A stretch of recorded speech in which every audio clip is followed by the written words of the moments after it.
Hello, Ducks fans. Happy New Year.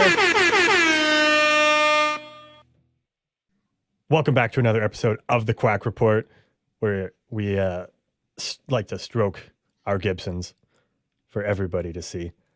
Just Thank you for that. Thank you for that. For those not watching, Nate has a Gibson brand guitar that he was petting. And he was imagining the real Gibson, the best Gibson.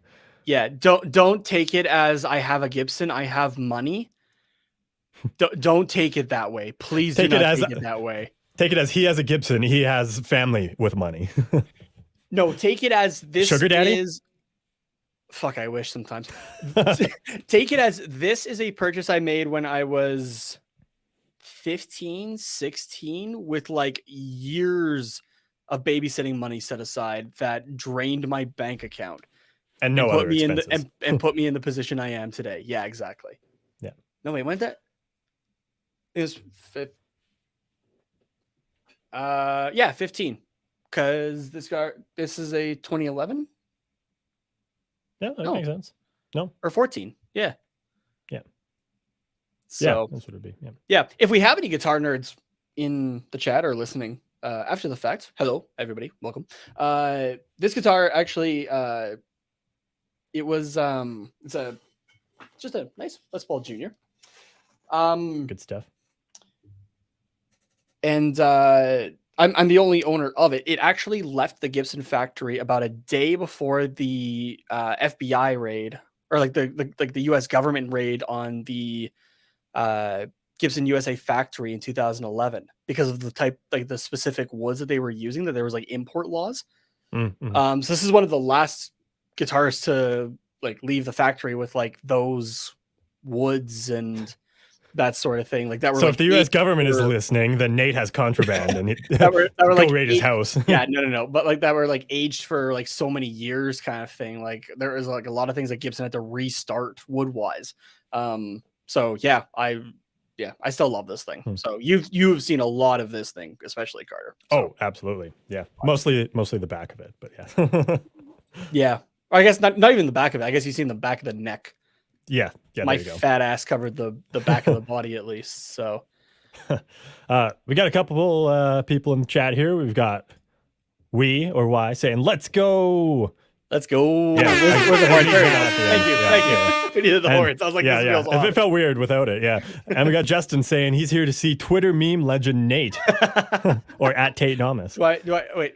I guess it'd be this way. It'd be this way for the meme. Yeah. There you go. Yeah. There's the Ducks version of it for you. I guess I'm not wearing a Ducks jersey though. Yeah. One day we'll get one. Yeah. Or you could just Photoshop it. I don't know. Yeah, exactly. I don't know. I'm wearing green and black, I guess. Slytherin wins the House Cup. Dumbledore crawling back from the dead. Fuck no, he did it. Yeah. No, they don't. Too soon, man. Too soon. Oh man. Yeah, spoilers for however long ago book and however long ago movie. Yeah. Well, that was like the first, sorry, not to like avoid the game. That was like the first like spoiler thing I had ever heard about as a kid. Was Snape killing Dumbledore. Yeah. No, me too. Absolutely. Yeah, like I remember there's a video going around of somebody, it was like the midnight release like of the book. And somebody drove past a line of people waiting to get the book, no. just yelling out their car window, Snape kills Dumbledore, and you just hear everybody freak the fuck out. Yeah.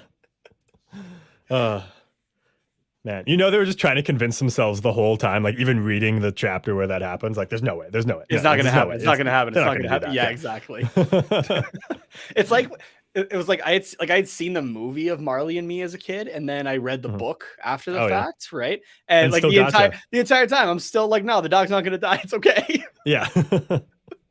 Or like even on the Harry Potter topic, like rereading the 7th book, like the one that hit me, like everyone's like, oh, like Hedwig, or the one that got me was Dobby. And like every time like I read it again, I was just like, it's not going to happen. It's not going to happen. It's not going to happen. It's okay. And it still happened. And I'm just like, fuck me. Well, I know that this is a post-game show, so we should probably talk about the game. The game. Once again, 2-0. 2-0 loss for the Ducks. Once again, what else is new? Yeah, just new year, same old shit. Ducks losing, getting shut out. Excuse me. I think you want to turn around that 2022 negativity and bring on the 2023 positivity here, because that's a 2-0 shutout win for the Anaheim Ducks. Yeah, it is. But if you want to still stay negative, that's 2 additional points that removes us from Connor Bedard. Very unfortunate. Like, before we hopped on here, I just ran out to my kitchen quick just to like fill up my water, and my girlfriend was there. I'm like, the Ducks actually won, but I don't know how to feel about it. She's like, what do you mean you don't want them to win? I'm like, no, because it puts them away from Bedard even more. I'm like, you've been watching the World Juniors with me. And she's just like, oh yeah, oh okay. Yeah. So yeah, I mean, like on one hand, yay, we shut out the Stars. That was just going to be a disaster of a sentence. I don't know if you heard me. We shit out the Stars or what? Shit out the Stars is like what I felt like. Sean Connery.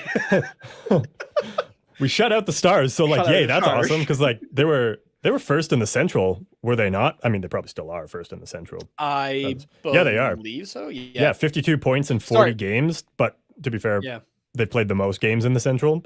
So, but on the other hand, it's like, oh no, Connor Bedard, but we're also still probably last in the league. So.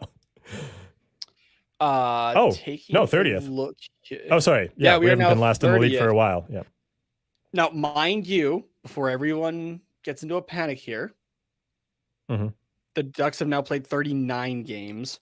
Chicago's played 37. Columbus has played 36. Yeah. Chicago still does have a lower points percentage, like a significantly lower one, and almost as low of a goal differential, which I didn't even think was going to be possible. That's wild. Minus 61 for the Blackhawks, minus 68 for us. Jeez. Yeah. It's not fun. Yeah. Lucas Dostal like made that differential better for a little bit there. just a little bit. Yeah, just a little bit. Just a little bit. Yeah. So I mean, yeah, we've got lots of exciting things to talk about. We were pretty negative in the pre-recorded part that you guys that are listening live will hear later, and if you're listening, we were talking about it tomorrow, before, though. We were talking about it before, though. It's still well deserved, I think, and it's still. Oh yeah, for sure. It's not like there's still a lot to complain about. Yeah. Yeah, you're like, do we just throw it out? And I'm like, no, because it'll be relevant. Start like in the game against San Jose, it's fine. Yeah. But no, like I am genuinely serious when I say I think this is actually the best for sure this season. This is the best the Ducks have played. I think it's the best game this year. Yeah. I almost want to go as far to say as this is the best. Fuck, are you kidding? You're that guy that would order a pizza and have it be delivered after midnight just to say, I've been waiting for this for a year, aren't you? When I left work before like New Year's, like on the whatever the last day was. Yeah. See you next year. Yeah, I said see you next year to literally everybody. And the people that I didn't say it to said it to me, and then so I said it back. Okay, so, I guess if everybody's doing it. You're the only guy in the office, though. But I go as far to say is this is maybe the best game I've seen from the Ducks, like overall, right? Like as a team game. It's maybe not like the best score, but just the best overall game. What, you're not happy about 2-0? Since we started this show. Oh, damn. That's a hot take. And that's a long ass fucking time. That was 2019. That's 3.5 years. Yeah. Yeah. Yeah. So I was just gonna say this season, or like within the last 365 days type of year. But yeah, in terms of like best game just as a whole since we started doing this show. I mean, I don't really remember much from the first year, and then the second year, like a little bit more maybe. Like it's just because they've been so long ago. But I was gonna say, to be fair, those first 2 years are like, I remember kind of like the first part of it. And then I guess the Ducks stopped playing once COVID hit because they didn't make the playoffs or anything like that. Yeah, so we had But, almost like, a full calendar year of no Ducks hockey, but yeah, which was really interesting. But like, it just that entire time as a whole was such a blur, yeah. right? Like I remember doing like a couple of the early episodes and whatnot, and Mhm. then it just kind of jumps to like Like the partway in last season 3. like year or so. Yeah. Yeah. So Yeah, no, I feel that too. But yeah, no, I 100% agree that this was like the most complete game in recent memory. I'll go at least as far as to say yeah, that for the Ducks. Like there's very little to be upset about.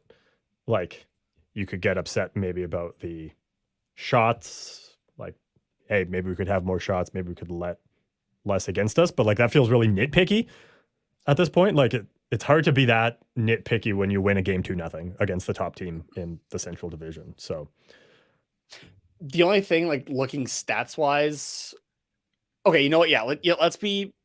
It's maybe nitpicky, maybe not, depending on how you want to look at it. But I guess let's kind of do the little bit of the negatives first here, which like we'll go over because the one we've kind of talked about before. mhm. And let's start with that one. The penalties, only 8 minutes in penalties, but there were some penalties in there that like just like we've talked about discipline from this team before. Yeah, when you're the Right? most penalized team in a game that really wasn't very chippy or scrappy, and like you probably didn't need to take like Yeah, any like penalties at all. yeah, It's when you're giving up 4 power plays, that's not great. And to Dallas. to Who Dallas. they And have a decent power play, do they not? Like, yeah, I want to say their it's top percentage 3 at? in the league from when Yeah. we looked earlier. Top 2. It's tied with Buffalo for the second best power play at Buffalo has the best 28.1%. power play. Jesus Christ. Second best. Or second best. Okay. Yeah. Still though, but yeah, okay. Yeah, so that's very impressive. But Like if you're Troy Terry and you're taking a penalty, what was it, Yeah. tripping? Which Tripping to on be Jamie fair, it was Benn, it was a soft call, to be fair. But you got to Jamie you got Benn's to just also not. soft. So Yeah. I mean, he probably shampoos his beard like twice a day, but because it looks very soft that way. But I mean, I do that, but twice a day? okay, maybe not twice a day. I just make sure it looks good. Yeah. Yeah. You just keep it clean. You're a well Yeah. kept man. Yeah. Exactly. Anyways, but yes, Jamie Benn is soft enough that he probably washes his beard twice a day. Which I guess if you're a hockey player, kind of that might make sense. Yeah. But also, I mean, I guess once I'm back in the gym, like I do kind of like shower twice a day. So I guess yeah, technically. Okay, yeah, never mind. Anyway, so you're soft too. I'm soft too, but not as soft as Jamie Benn. Yeah. But yeah, like you still gotta, if you're Troy Terry, you have to be aware that, you know, you're not the best team in the league and you're facing one of the best teams in the league. So maybe just keep your stick just away from the skates in the last 2 minutes of a game that you're winning. Just to save all of our hearts a little bit. Yeah, exactly. Like, we don't need that kind of stress in here. It's 2023. It's a new year. There's no stress in 2023. No, please, I can't handle it. And then I guess the most penalized guy in this game, Trevor Zegras. The first one, yes, that is a slash Z. You're gonna get called that all day, right? It's on the hand, on the top hand as well, right? It's not even close to the puck. I want to talk about the second penalty for a second here. Yeah. Because they did talk about it in fair. the intermission as well. And it's one of those, like, you're a fucking idiot for doing this, but you're laughing as it's when you're mad at your kid, but you're laughing at the same time. Not that I have kids, but you were laughed at and got mad at quite a lot. Yeah, it's like Yeah. it's like your parents are trying to tell you that you did wrong, but they're laughing at what you did, right? So they're like they're chuckling like you can't be doing that, but like that kind of thing, right? Yeah. Like when a kid like drops an F-bomb or whatever, like they drop their toy and they're like, oh fuck. And it's like, okay, like that's hilarious and cute, but like no. Yeah, it's okay. Here, okay, really quick. It's Story time. Shaver. It's you remember Mr. Shaver, Yeah. homeroom teacher in high school there. There was a kid in our class. we were all just like silently working, and this kid just ripped a fart, and everybody heard it. And the kid follows it up with, "Oh shit, sorry." And so like he's trying to stifle his laugh as he's like, "Thanks for apologizing, but the language that you used," his thing was push-ups as like punishment. So Mhm. he's like, "Yeah, like thanks for apologizing, but because you swore, but you were apologizing, I'll only make it 10 instead of 20 or something like that." So it's kind of I like miss that, Shaver. where Jamie, or not Sorry, who Jamie, was it? who was the kid? I Yeah. don't remember what his name was. Oh, you didn't know him that well. No, I had him, I think, in 1 or 2 gym classes. He was the school stoner. Let's put it that way. Oh, okay. We could probably get there. I was like, we can get there eventually. yeah. But yeah. Yeah, it's one of those like, well, yeah, I said Jamie earlier. Trevor, like you can't do that, bud. You can't just take the stick out of the guy's hands and try to use it. Yeah. He must have been watching Bobby Ryan highlights earlier must have in the been, day yeah. or something like that, right? Because every Ducks fan's mind went to in 2010 there, right? So yeah, they even showed the clip too, which was fun because I hadn't seen that in a while. So yeah, so if you need a refresh, I can kind of give it to you here. There's a battle in the corner. This is for like the Bobby Ryan incident, where Bobby Ryan and Mikko Koivu both lost their sticks. Mikko Koivu playing for the Minnesota Wild, and Koivu had picked up, just accidentally had picked up Bobby Ryan's stick. I thought he took it out of his hand.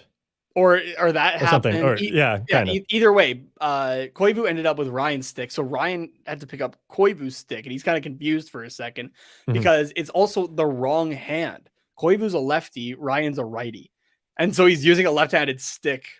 Which means Koivu was also using the wrong hand. Yeah, exactly. And but the puck got over not long after to Ryan, who shot it in technically forehand, but technically backhand at the same time. Backhand of the stick, forehand for him. Yeah. Yeah. And instantly holds it up to Koivu, showing that it was his stick that he scored with. Yeah. Okay, so I was kind of getting confused with some of the wording and had to kind of lock it down. So it was a rule at the time that you can't do that. So I did pull up the rule, rule 10.3. So a player who has lost or broken his stick may receive a replacement stick by having one handed to him from his own player's bench, by having one handed to him by a teammate on the ice, or by picking up his own unbroken stick or that of a teammate from the ice. A player will be penalized if he throws or shoots a stick to a teammate on the ice, or if he picks up and plays with an opponent's stick. A player may not. I just kind of copied and pasted part of this here. A player may not participate in the play using a goalkeeper's stick. I want to see that though. That would be wildly impressive. Yeah, a minor penalty shall be imposed for an infraction of this rule. So there's the rule, which it was, but by my understanding, it was around in 2010, but just got mixed up in just like the refs were unaware that the sticks got swapped. Yeah. Right. So, and it's not like now where they were doing like a shit ton of reviews on every little thing. Right. So the goal stood. And I think the next, and I think like the spirit of this rule is like, you can't just like rip the stick out of somebody's hand, or if like you are battling with them and they fall to the ice, you can't just like, and they drop their stick, you can't just like pick it up and throw it, or like it's that kind of thing. Whereas like if you're skating around, you're like, oh fuck, I don't have my stick. Oh, there's a stick on the ground. I'm gonna pick this. Oh, wrong hand. Oh well. Like it's different. Like yes, it's technically against the rules, but it's not really like the spirit of the rule. I don't even know about that because or if he picks up and plays with an opponent's stick. Well, it's just laid out like, flat there, right? So yeah, like it says that, but it's. Again, it's like if the player was going to pick up the stick and you were like, no, this is mine now, I'm taking it. And they're like, what the fuck? This is my stick. Like yours is broken. Go to the bench kind of thing. Yeah. It's more so like if you're deliberately stealing it. If it's like, oh, this is just a stick on the ice, I'm picking it up, and then nobody's like pissed off and they just grab the wrong stick or whatever, then it's like, not a big deal. So the next incident of that, though, didn't come around until 2016. And our friend Kaylee knows this. Well, not knows this player, but loves this player very much. Chris Letang found out about the rule. in 2016 when he picked up whose stick was it here? I thought I'd seen the name. Anyway, yeah, Chris Letang had picked up a Tampa Bay Lightning player's stick and got penalized for it. Everyone, that was kind of like the showing of the showing of the rule for the first time. I guess, but yeah, I was just laughing at that, right away. It's like as he's got his hand in under his arm, basically trying to grab the stick and use it. I'm like, Trev, you can't do that, dude. Yeah. So not the smartest penalty that has ever been taken, but I mean, they didn't score on that opportunity, so you get a pass this time, Trevor. Yeah, the only other thing that now this one is a nitpick, but it does obviously help games. The face-offs were horrible for the Ducks tonight. 62% in favor of Dallas in this game. So, and I mean, it makes sense. They've got a lot of good veterans on that team that are face-off wizards. So it's that is true. It does kind of make sense, but we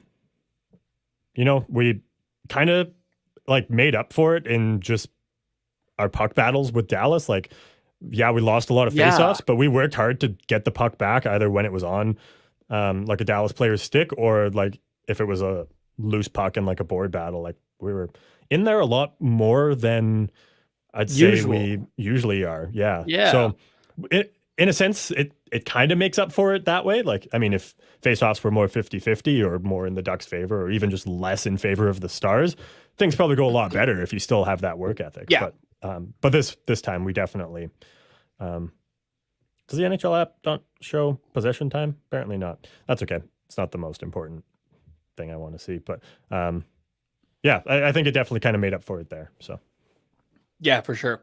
What else did I have here? Is there anything else is there anything specific that you want to talk about here? Well, I guess before that's not on on the outline. That's not on here. Yeah. I guess just kind of in relation to the working hard aspect, Mason McTavish was a machine tonight. He was probably the hardest working player. He was one of the hardest working players on the Ducks. I'll say that for sure. But goal and an assist tonight. He was playing on the top line. He was centering the top line. I don't know exactly how many faceoffs he took. I don't know if Henrique maybe took a few of them as well, but it's he didn't look out of place at getting those kind of minutes anyways. He didn't, but strangely his time dropped off because I think when he got interviewed in the first intermission, it showed he had played 640 something, I think, in the first period. Okay. But then ended the game 16-20. So his numbers dropped off in the second and third period. I wonder if it was because the second period had the majority of the penalties.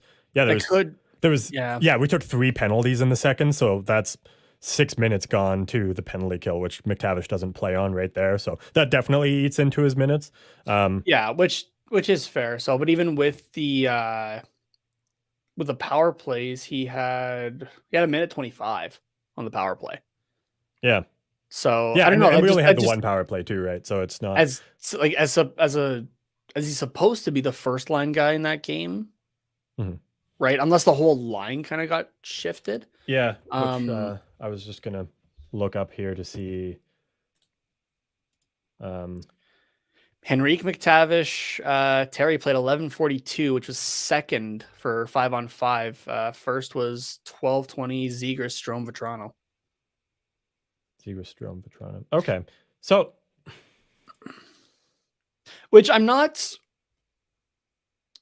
The line played good. Both those two lines played good. I'm still not sure how I feel about it though. I think I would personally rather go back to the Henrique Zegras Terry, but I guess kind of as we talked about earlier, the offense just kind of dried up. I guess you have to try something. This is the one time where it's I can't be critical of trying something different. At least and especially when you win 2-0, this changeup at least makes sense. Yeah, right. It's not something that we pulled out of a hat that has like no offense to him, but like Sam Carrick on the first line or something like that, right? Mhm. So like it does at least make sense. So I think I want to see it maybe for another game or two. Like I hope it doesn't get broken up right away. Yeah. But yeah, I just want to see a little bit more of it. So like it Yeah. still played well, but it wasn't my favorite thing tonight, I guess. Yeah. No, that's fair. I was just looking at individual time on ice, just at 5-on-5 through natural stat trick.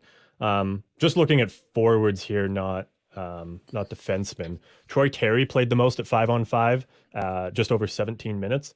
And Mason McTavish played just shy of 15 minutes, 14:55 at 5-on-5. So a whole 2-minute difference. But yeah, Terry, Strome both had 17 approximately, and then Vetrano, Zegras had 15 minutes, as well as McTavish. So like he's kind of right up there. Like if you round it, it's Yeah. or sorry, no, Vetrano, Zegras was 16. I think I said 15, and then McTavish was 15. So like, yeah, it's slightly less than some of the other guys, but like it's not egregious compared to other guys at 5-on-5. So, and then yeah, like you said, 125 on the power play, which we had one of, and then he does not, yeah, didn't play penalty kill. So, whereas Henrique played played 4 minutes on the penalty kill, it looks like. So, which is impressive. I yeah. never really noticed him on the penalty kill, but that's a good thing, Okay. I Yeah. suppose. I just took a look at the time on ice 5-on-5 as well. On you're able to do it on Money Puck as well. Yeah. McTavish Oh, yeah. 14:55 of that was Yeah. 5-on-5. Yeah. So it's not like super egregious. Like, yeah, 16 minutes sounds low, but compared to a bunch of other guys, it's kind of exactly what you want. So it's fifth in terms of forwards. So okay. Yeah. I retract my statement then that it seemed low. Yeah. It's just that it's like similar to what he was playing when he was centering the third and fourth lines. Yeah, so it just kind of seemed off. Yeah. But yeah, I don't know. I'm with you that I like Henrique, Zegras, Terry, but I also don't hate McTavish, Henrique, Terry. So it's maybe too much of the power play, but you know what? Fuck it. Whoever just run center... 5 forwards, 5-on-5 all the time. Who needs defensemen? No. Don't give Eakins that idea. Don't you fucking dare.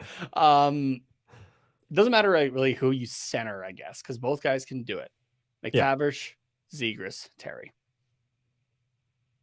It's too power play, but I want it. Just for the lulls. It would be fun, and I'm sure that we will see it at some point, if not this year, maybe next year. Just as the team stands right now, Henrique, Strome, Vetrano. Yes, Henrique is having a phenomenal season, and that's one thing actually I meant to praise earlier, / later for the listeners.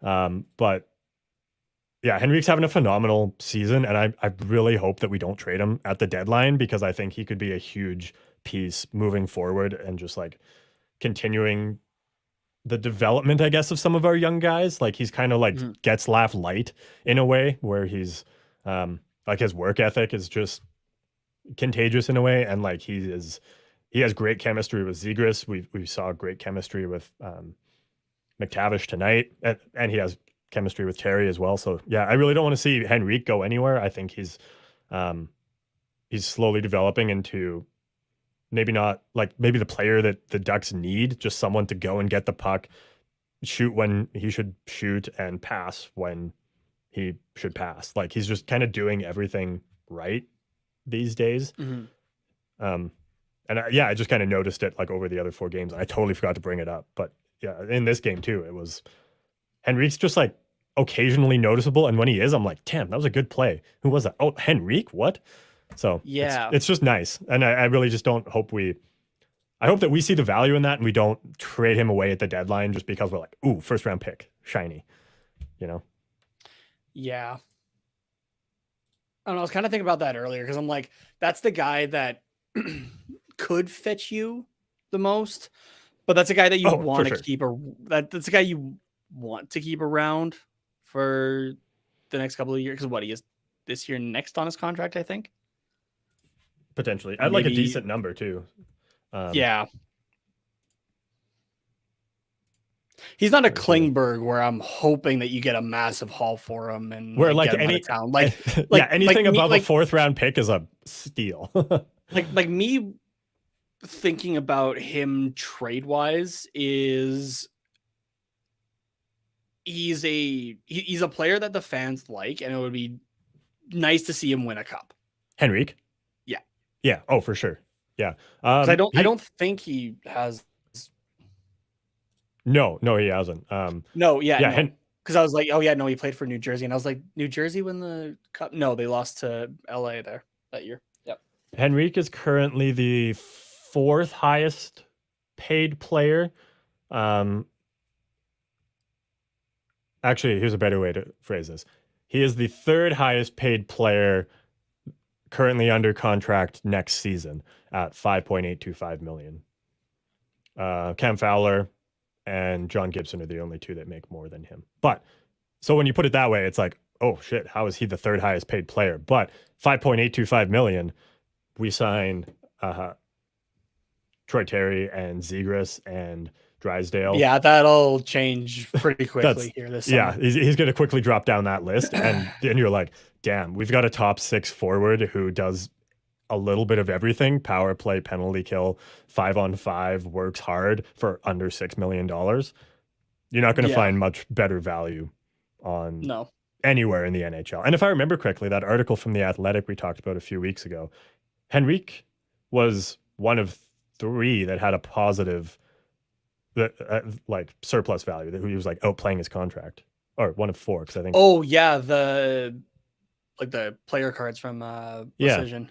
Yeah, because Zegras, Terry, McTavish were outplaying their salaries, right? And then I think Henrique was, like their market if not, values. he was very, very close. Yeah, or their projected market value. Yeah. And then everyone else was negative. So like, yeah, it's a good deal, is my point. Yeah.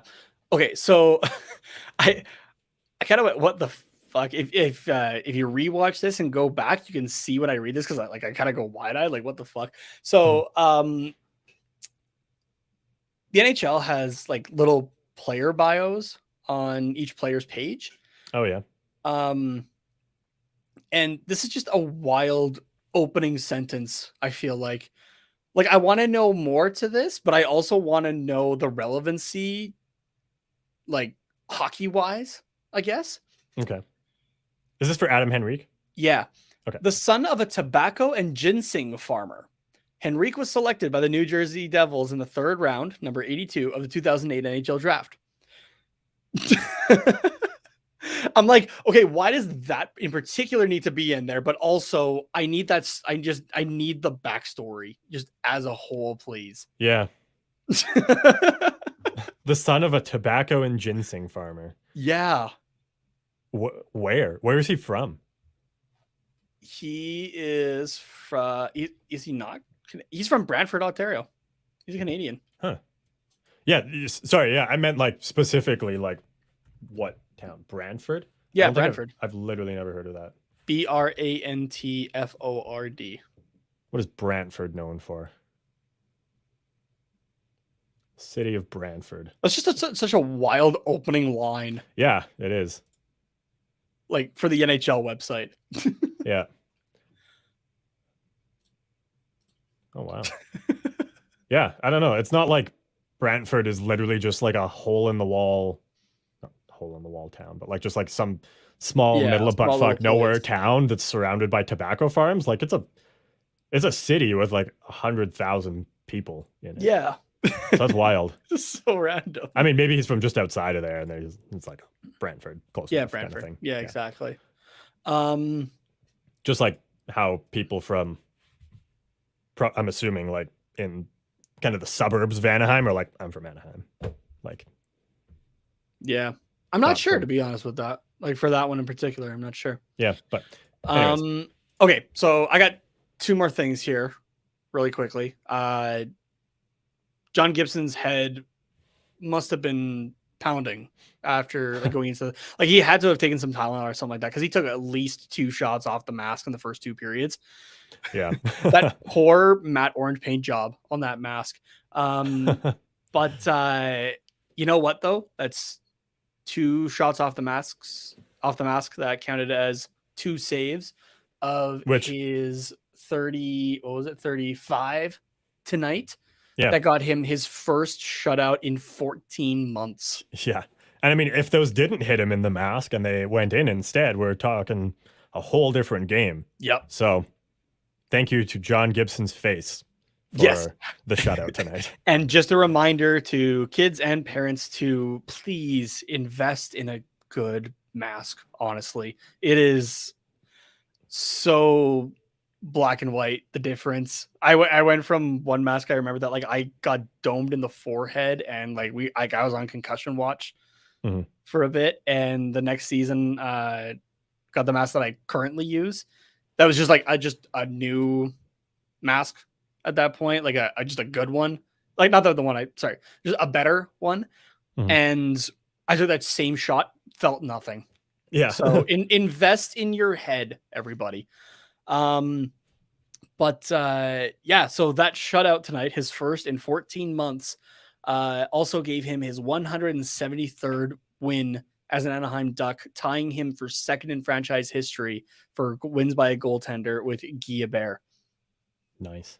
So next up is J.S. Giguère, 30 away at 203.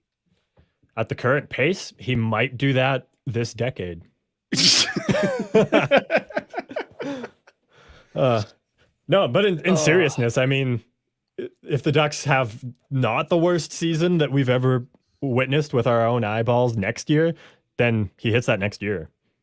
Because, I mean, we still have about half a season to go, which, how many wins do the Ducks have this season? This season, they now have 11. Okay. And what? I know it's in here. 4 of those are attributable to Dostal or Stolarz. Well, 2 to Dostal. Probably 2 to Stolarz, I would say. Yeah, so 2 7. Yeah, I think so. Yeah. Okay. Well, let's even just assume that every win for the rest of the season is John Gibson in net. Then, yeah, another 11 wins for him.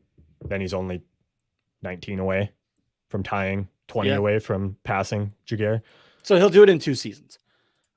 yeah, over this season, and then probably before the end of 2023, honestly. Oh, wait. Well, maybe.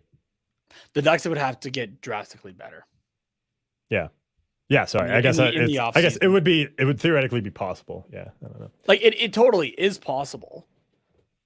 But on the team that he's on right now, it's less probable. We'll go with that. Fair. That's fair.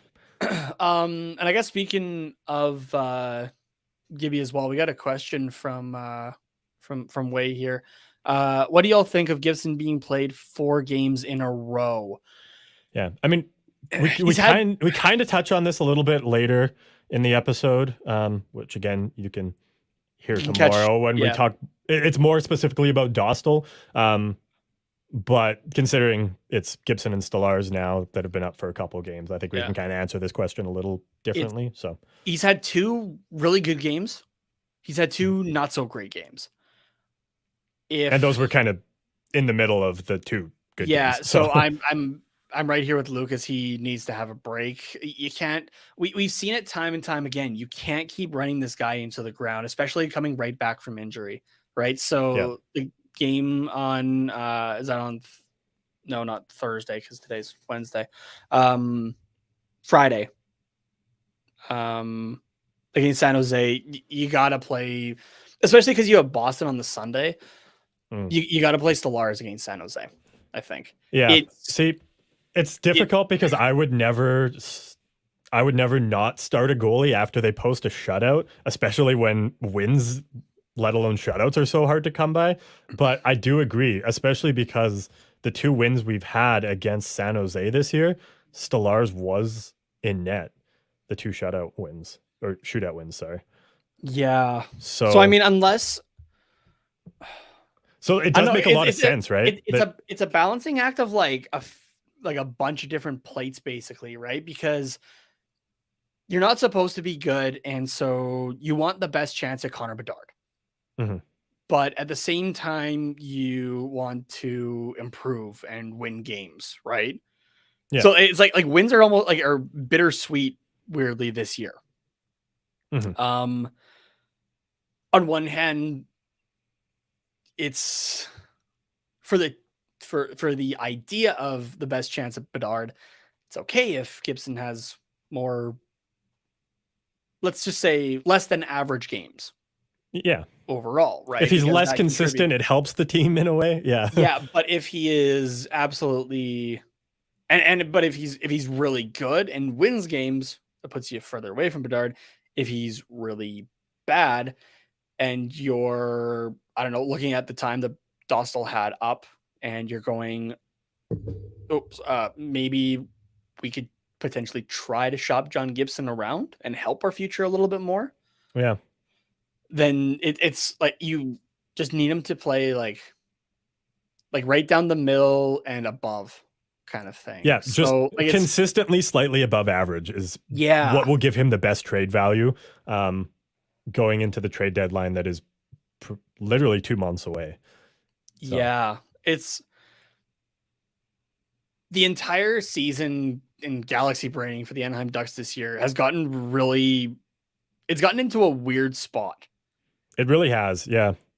where like in And ways I the don't team has envy Pat Verbeek improved. at all either for Yeah. the decisions he's going to have to make. But Like in ways the team and individuals have improved, but at the same time they've not as well. And mhm. you want to see improvement, but at the same time, you don't want to see it too fast this season because you want to give yourself the best chance at, just think for a second here. Just like I was saying that the power play line of a McTavish, Zegras, Terry might be too much. Mhm. Bedard, McTavish, Zegras. Yeah. And then you can put Terry on the second line with Henrique Yeah, and or even think, Strom or comp. about it, Like, or even that was so in sync. I love that. yeah. Uh, let's even like think about a power play for a second here. McTavish, Zegras, Terry, Bedard, Drysdale's the quarterback. What the fuck, Yeah. And honestly, right? Like, honestly, this I totally forgot Drysdale was existent because we haven't seen him for so long. But my mind immediately went to, is that don't the forget my first boy Jamie. Confirm Jamie Drysdale hater. You're welcome, Allie. someone had to do it. My mind immediately went to, is next season, are the Ducks the first team ever to have like a consistent 5 forward power play with McTavish, Ooh. Terry, Zegras, Bedard, and Henrique, or Comtois, or like literally whoever the fuck you want? Like, yes, Fowler or Drysdale or somebody like that would be beneficial to have quarterbacking that, because they just No, I have think the puck moving ability and the vision. But like, fuck, you really could do a 5 forward power play, and what like what are teams going to do? Power plays are going to last 15 seconds at most. So yeah, no, I think when you got a guy like Jamie Drysdale, or even as Jake brings oh up, yeah, good point. potentially Olin Zellweger, it's If not next year, the year after. Yeah, you're set on your offensive defenseman on the, like, as the quarterback guy. Like you're set that's there. I true. think you don't have to risk the 5 forwards Yeah. kind of thing, right? So, Either but way, it's going to be absolutely disgusting, is the it point. has the So potential to be disgusting. It just, the money needs to work out, and one of the guys that we're talking about in there hasn't even been drafted yet, let alone by the Anaheim Ducks. So it's yeah, so, total like daydreaming. We've been watching a lot of the World Juniors, obviously being, and a lot of Bedard being Canadians. yeah, So we're just like loving everything about this kid, and like as a fan of another team in the division, that would suck. As somebody who covers the Ducks and does have like a step in the fandom here, and would love to be the one to cover that kid for 82 games, just as much as I love covering Zegras and Drysdale and Terry. Mm-hmm. Right? Like that just is like, give me that, Yeah. please. So Yeah, Lucas says here, I come think, back to reality. Yeah, we were we were daydreaming. I don't know, like the marketability for the NHL, like, not saying that they're gonna sway the draft or anything like that. Okay. But just the marketability for the NHL for a skill guy, like kind of, you would get everything in the Anaheim Ducks essentially, right? For highlights, right? You get flashy plays out of Zegras. You would get whatever Connor McDavid gives you on a nightly basis. That at a point you just go, yeah, it's Connor McDavid. Show me something else. Like, you just get so like desensitized to it, essentially, right? They're just like, okay, yeah, like we've seen that. But you see any other player do it, and you're like, holy shit. And then just the overall around play, I guess, of Mason McTavish. So, sorry, when you're talking about Connor McDavid, I'm assuming you meant Connor Bedard. Yeah, like Bedard for Bedard. McDavid kind of thing. Yeah. Yeah. I was just like, the like highlight after highlight that you eventually are just like, I've seen this before. Yeah. So, like, that would just be insanely marketable for the NHL on that team alone, right? And then it would all be so perfect as well for the new like kind of Anaheim hub that they're kind of trying to make. I forget what it's called.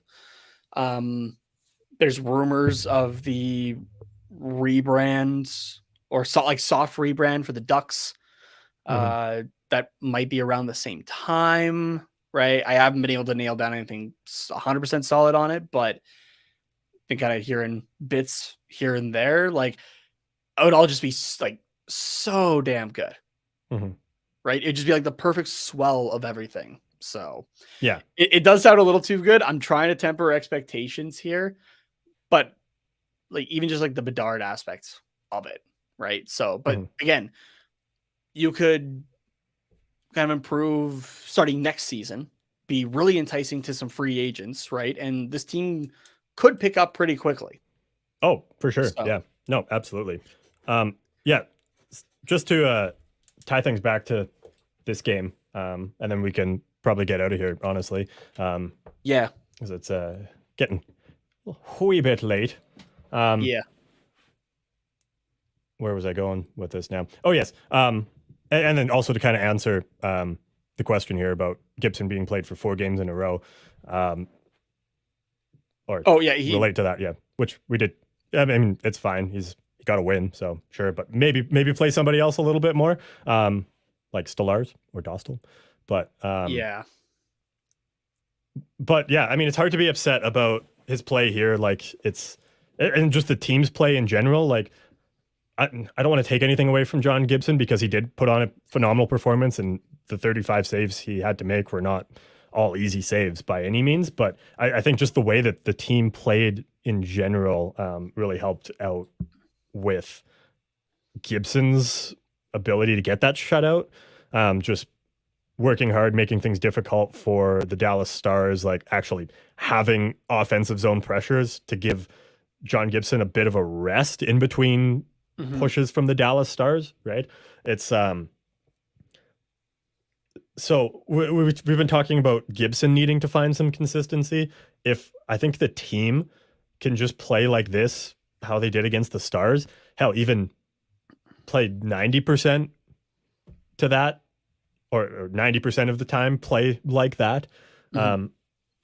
I think John Gibson isn't quite playing as tough of a minutes in the games that he is playing, and it's not as rough on him physically or mentally. Yeah, so then we'll find some consistency from him that way, and then maybe he can actually play 2 out of every, well, maybe not 2 out of every 3. We'll say, I don't know, 4 out of every 5 out of every 6 games, and that's fine for him. So, to add on to that really quickly, actually, because you're talking about like the guys in front. a defensive game is actually a thing for the Anaheim Ducks in this Yeah. one. Apparently, they For showed this one, yep. they show that they can do it. It's possible. Yep. The Anaheim Ducks allowed one high danger shot on net. From a very potent offense in the Dallas Stars. So 5 medium and 44 low, or chances. Sorry, not shots. So one high danger chance. Yeah. From the Dallas Stars. That's impressive. And 28 blocks the Ducks put up tonight. Yeah, which is Benoit nuts. led the way with 6 and just shy of 1 second of 21 minutes of ice time tonight. Is that the lead? Like, is that the highest time on ice? For defenseman, Cam Fowler beats him on. Oh no, sorry. Cam Fowler beats him by 1 second. He has the 21 exactly. Dmitry Kulikov played 22:01, but he played 5 minutes and 8 seconds as well of shorthanded time. Benoit played 5:16 shorthanded. Damn.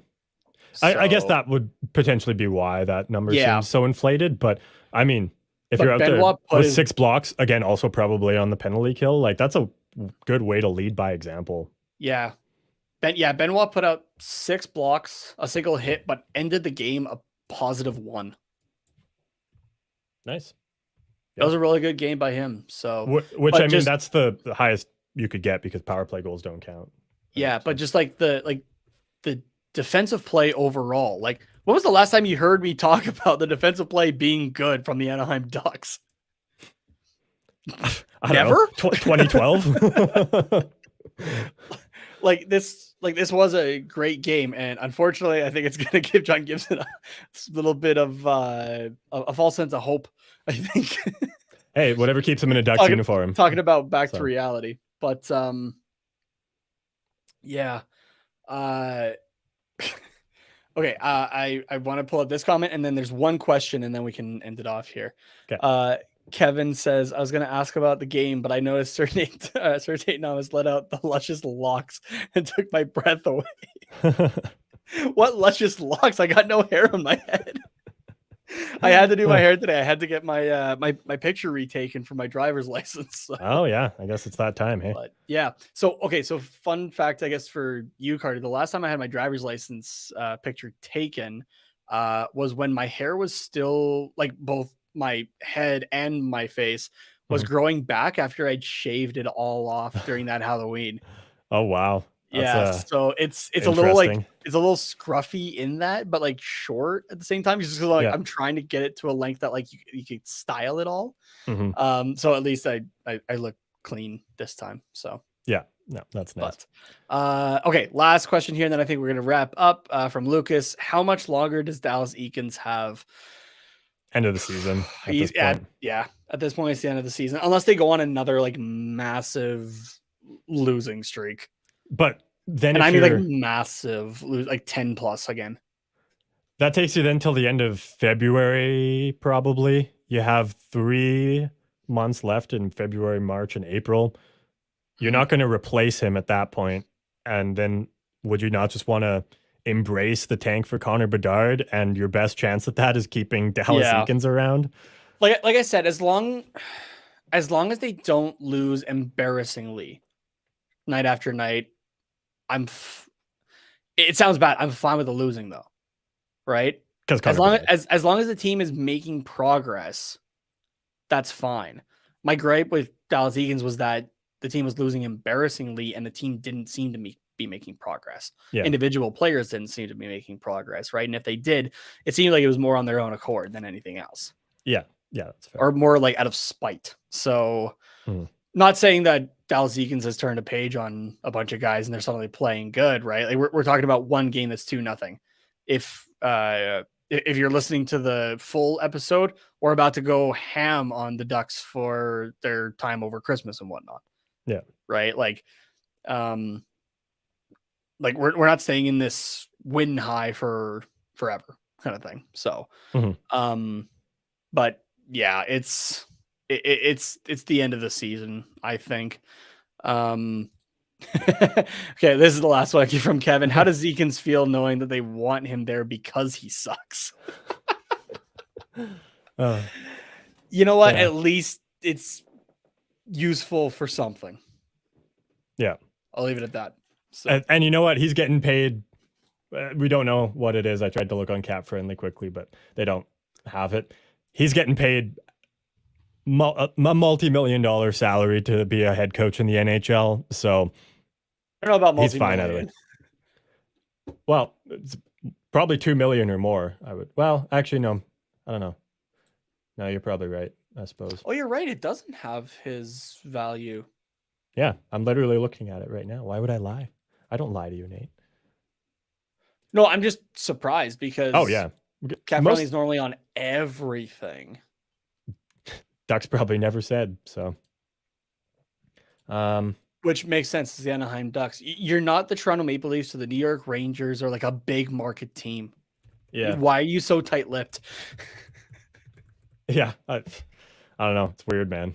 But oh, here we go. This is potentially what I want.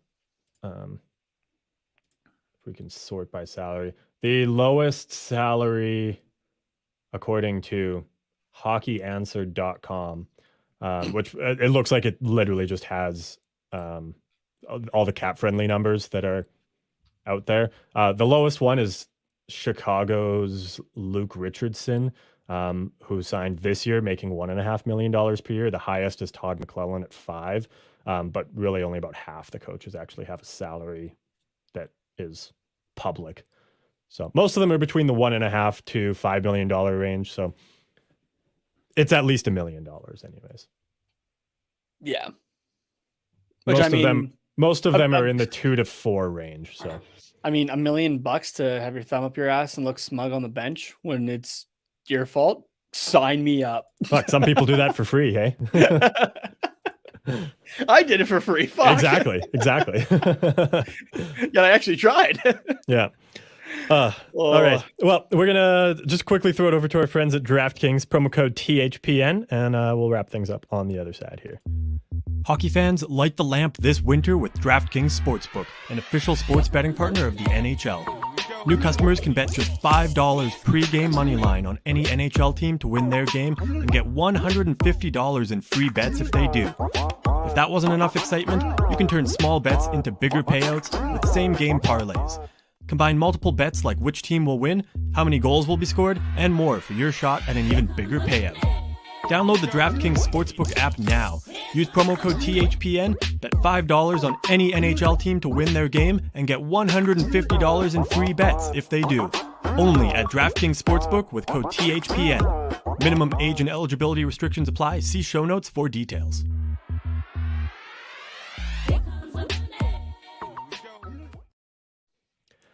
All right. Well, yeah, that does it for the post-game conversation here. So, I don't see any other questions in the chat. Can we go down to Anaheim for tomorrow in particular? Oh, for tomorrow?